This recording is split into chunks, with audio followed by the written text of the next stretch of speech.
नमस्कार, नमो नारायण। गीता दैन्य दैनी के अंदर आज हम जिन श्लोकों का पठन करने जा रहे हैं वो हैं 27वां और 28वां श्लोक, अध्याय 5 ज्ञान कर्म संन्यास योग। और आज जो दिन है 120 दिन, कल गीता का 5वां अध्याय पूरा हो जाएगा 121वें दिन पर। और ये आज के श्लोक बहुत इंपॉर्टेंट हैं, आप उसको ध्यान से सुनेंगे। आइए पहले इसको पाठ करते हैं। स्पर्शान् कृत्वा बहिर्बह्यान् चक्षुश्चैवान्तरे भ्रुवो प्राणापानो समो कृत्वा नासाभ्यन्तरचारिणो यतेन्द्रियः मनोबुद्धिर्मुनिर्मोक्षपरायणा विगतेच्छा बह्यः क्रोधो यः सदा मुक्त एव स।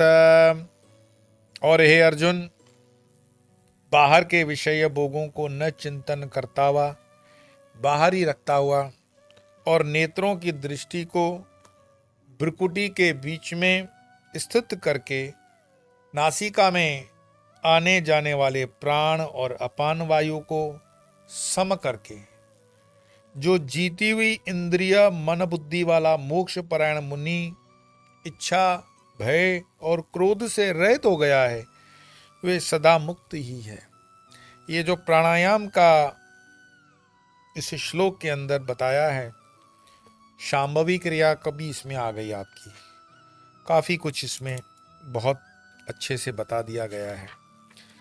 साथ साथ में मैं आज आपको और भी कई चीज़ें बताऊं कि ये जो श्लोक है इसी श्लोक से मिलता जुलता चौथे अध्याय का 29वां श्लोक भी है। पीछे खोलेंगे आप तो 5वें अध्याय में हम हैं, चौथे अध्याय का 29वां श्लोक क्या है? अपाने जुहति प्राणम प्राणे पानम तथा परे प्राणापान गति रुद्वा प्राणायाम परायणा। अर्थात कुछ मुमुक्षुजन अपान वायु में प्राणवायु और कुछ प्राणवायु में अपान वायु को हवन करते हैं तथा कुछ प्राण और अपान दोनों की गति को रोककर प्राणायाम में तत्पर रहते हैं। श्रीमद् भगवद गीता सिर्फ ऐसा ग्रंथ नहीं है जो आपको ये करो ये ना करो, क्या भला क्या बुरा, क्या पुण्य क्या पाप। मैंने कहा ना, इस कॉस्मस का सबसे बड़ा साइंटिफिक ये ग्रंथ है, it's a constitution of cosmos. तो ये 2 प्रकार के प्राणायाम बताए हैं।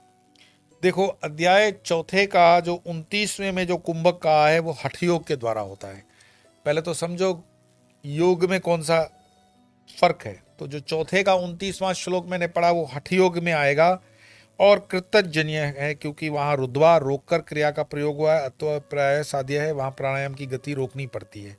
वह कृतजन्य है तथा केवल कुंभकी में कोई प्रयत्न नहीं करना पड़ता, वह स्वयं हो जाता है, इसलिए वह कृतजन्य है। और जो वर्तमान के अध्याय का श्लोक है वो राजयोग का है। यहां जो प्राणायाम बताया गया है ना श्लोक, स्पर्शान कृत्वा बहिर्बांश चक्षु चैवांतरेषु, ये राजयोग का है और इसे केवली कुंभक भी कह सकते हैं। समय की मर्यादा है, वरना इस पर काफ़ी मटेरियल है जो मैं आपको बता सकता हूँ कि राजयोग और केवली कुंभक की विधि क्या है, फिर केवली कुंभक का अभ्यास कब तक करना चाहिए, इसका क्या फल होना चाहिए, केवली कुंभक की सिद्धि के लिए क्या साधन है। तो ऐसे कई हैं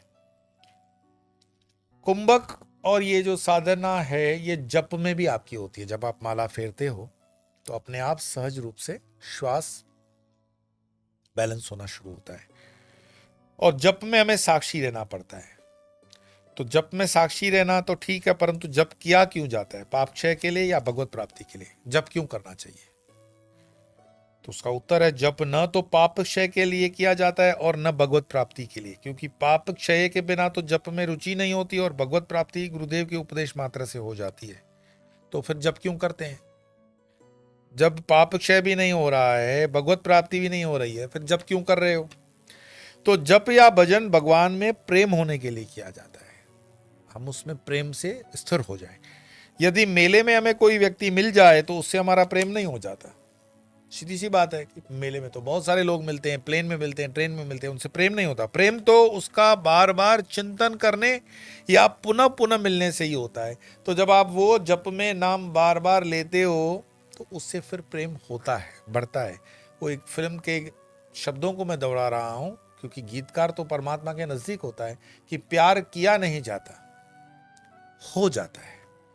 जो किया जाए वो कृत्य है, जो किया जाए वो रिवर्स हो जाएगा। तो प्यार किया नहीं जाता, हो जाता है। ऐसे जप किया नहीं जाता, हो जाता है। अतः भगवान का मिलना तो कठिन नहीं, कठिन तो उनसे प्रेम होना है। हम रोज सैकड़ों मनुष्यों से मिलते हैं, उसे जान पहचान भी हो जाती है, परंतु प्रीति तो सबसे नहीं होती। मिलते हैं, सबसे प्यार नहीं होता। तो आपके उपदेश मात्र से भगवत प्राप्ति कैसे हो जाती है? गुरु कोई उपदेश करता हो तो उससे कैसे भगवत प्राप्ति हो?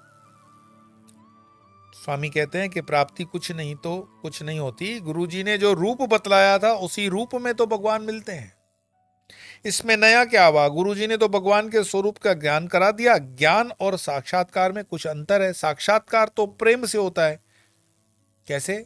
तुलसीदास जी के दोहे का सहारा लेते हैं। तुलसीदास जी कहते हैं, हरि व्यापक सर्वत्र समाना, प्रेम ते प्रगट हो ही है मैं जाना। फिर कहते हैं कि आपने कहा कि ज्ञान मात्र से साक्षात्कार नहीं होता, तो फिर ज्ञानी मार्गियों में जो अम ब्रह्मास्मि है, सोहम है या ओम है आदि मंत्र जपने से क्या लाभ है? भाई इनके जपने से तत्व साक्षात्कार होता है, यही इनका फल है। परंतु इनसे उदासीनता या कठोरता बढ़ती है। इनसे भिन्न जो अन्य मंत्र हैं उनसे कोमलता आती है। ये इन मंत्रों का स्वभाव ही है। और यदि उदासीनता या कठोरता बढ़ती है तो उन्हें जपने से क्या लाभ? अगर मंत्र कठोर है तो फिर क्यों लाभ उसका करें, हमें करें जब। तो उदासीनता बुरी नहीं है और उदासीनता का अर्थ कठोरता भी नहीं है, परंतु परमार्थी जिसे उदासीनता कहते हैं, दूसरे लोग उसी को कठोरता कहते हैं। बोध हो जाने पर इन तीनों मंत्रों को जपने से कोई विशेष लाभ नहीं, क्योंकि इनका फल जो बोध है वह तो प्राप्त हो चुका। इसकी अपेक्षा दैवी संपत्ति की वृद्धि के लिए किन्हीं अन्य मंत्रों का जप करना विशेष उपयोगी है। दैवी संपत्ति आने वाले अध्यायों में हम देखेंगे। तो बोध हो जाने पर यदि जप किया ही न जाए तो क्या हानि है? बिल्कुल, तमोगुण बढ़ जाएगा। भाई जैसे रामकृष्ण परमहंस कहते हैं कि लोटा सोने का भी हो उसको रोज मार्जन करना पड़ता है। किसी, मैंने कहा ना, लंदन वाले ने कहा कि आपके देश में बार बार परमात्मा अवतार क्यों लेते हैं? यदा यदा ही धर्म से ग्लानिर्भवति भारत अभ्युत्थानम धर्म से तदात्मानं सृजाम्यहम्, क्यों लेते हैं? एक बार कृष्ण आ गए, राम आ गए, वो लंदन का एनआरआई था, तो बोले आप लोगों में बुद्धि नहीं है, एक बार समझ जाओ, कृष्ण आया समझा के चला गया, राम आया तो चला के गया। बात तो उसकी सही है कि एक बार अगर कृष्ण आया, एक बार अगर राम आया, तो बार बार गलती करते हो, बार बार हर 25-50-100 साल में कोई ना कोई अवतार ला ही देते हो आप। जहां से शुरू करोगे वो लास्ट में देखो कौन सा अवतार है। मैंने उसे कहा कि आप लंदन में रहते हो तो दुनिया की नंबर 1 की पुलिस है उसकी? बोले हाँ, स्कॉटलैंड नंबर 1। तो मैंने कहा कितने सालों से स्कॉटलैंड की पुलिस है? तो उसने कहा करीब करीब होगा 150-200 साल से होनी चाहिए। तिथि तो मुझे भी पता नहीं। तो मैंने कहा 150-200 साल से दुनिया की नंबर 1 पुलिस स्कॉटलैंड में खड़ी है, फिर भी आपको पुलिस की जरूरत पड़ रही है, फिर भी आप क्राइम कर रहे हो, फिर भी गलतियां कर रहे हो, सुधर क्यों नहीं जाते हो? उसको समझ में बात आ गई कि अवतार जो है वो दूषित तो होगा, प्रकृति है तो विकृति आएगी, उसमें अवतार आएगा। अवतार आएगा तो बार बार एक ही अवतार से हमारा काम नहीं चलेगा भाई। फिर एक मेरे विधर्मी दोस्त ने कहा, ये आप लोगों के यहाँ अवतार क्यों पैदा होते रहता है, हमारे यहाँ तो एक से ही काम चलता है। मैंने कहा भैया तुम किसी शादी में जाते हो तो दाल चावल से काम चला लोगे क्या? बोले नहीं। तो दाल चावल के साथ सब्जी होगी, रोटी होगी, पूरी होगी, मिठाई होगी, अचार होगा, पापड़ होगा, सलाद होगा, क्यों लेते हो? तो गरीबी रेखा के नीचे जीने वालों की जो शादियां होती है वो थोड़ी सादी होती है। अंबानी का परिवार की शादियां देखो, ओ हो गजब, 500-500 डिशेस होती हैं। तो ये देश अध्यात्म की दृष्टि से इस विश्व का सबसे अमीर देश है। हमारे गली गली, मोहल्लों मोहल्लों में, नुक्कड़ में, गांवों में, शहरों में ऐसे अवतारों की भरमार रहती है। आपको ऐसे बताएंगे कि फला फला जगह पे जाओ, यहाँ पे चैतन्य वो मंदिर है, चैतन्य यहाँ संत है। तो अगर जप न करोगे, बोध हो जाने पर जप न करोगे तो क्या होगा? जप करना जरूरी है। नानक जिसके जीवन में आप देखो माला हाथ में ही रही, क्यों? क्योंकि मन का स्वभाव है अपने स्वभाव के विपरीत जाने का। उसको पकड़ के रखने के लिए मंत्र करना पड़ता है, जप करना पड़ता है, जप करना चाहिए। साधन करना चाहिए मनवा, प्रेम करना चाहिए, प्रीत करना चाहिए मनवा, प्रेम करना चाहिए। तो ये जप जरूरी है, करते रहना। तत्वज्ञ तमोगुण का भी तो साक्षी है, उसे तमोगुण से क्या हानि पहुंचा सकता है? हानि यह होगी कि वह तमोगुण साक्षी भाव को दबा देगा, असंग वृत्ति को उदय नहीं होने देगा, जैसे कि सुषुप्ति असंग भाव को दबा देती है। तो बार बार एक ही नाम लेते रहने से क्या लाभ है? जो प्रेमानंद जी बोलते हैं ना, नाम लो, नाम जप करो, राधा राधा, शिव शिव, काली काली, जो भी है, क्यों बार बार नाम लोगे? एक नाम बार बार जप करने से संकल्प शुद्ध हो जाता है।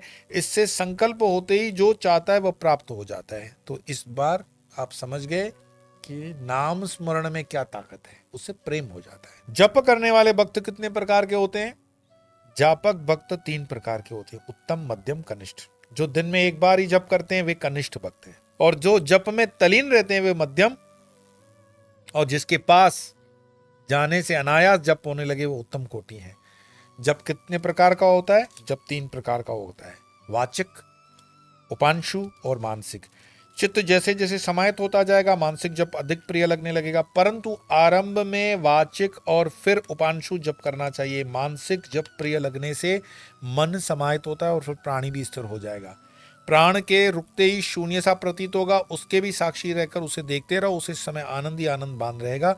यह सविकल्प समाधि है। उस आनंद को धीरे धीरे उपराम होकर स्वरूप में स्थित हो जाओ, वह आनंद का ही भाव नहीं होगा।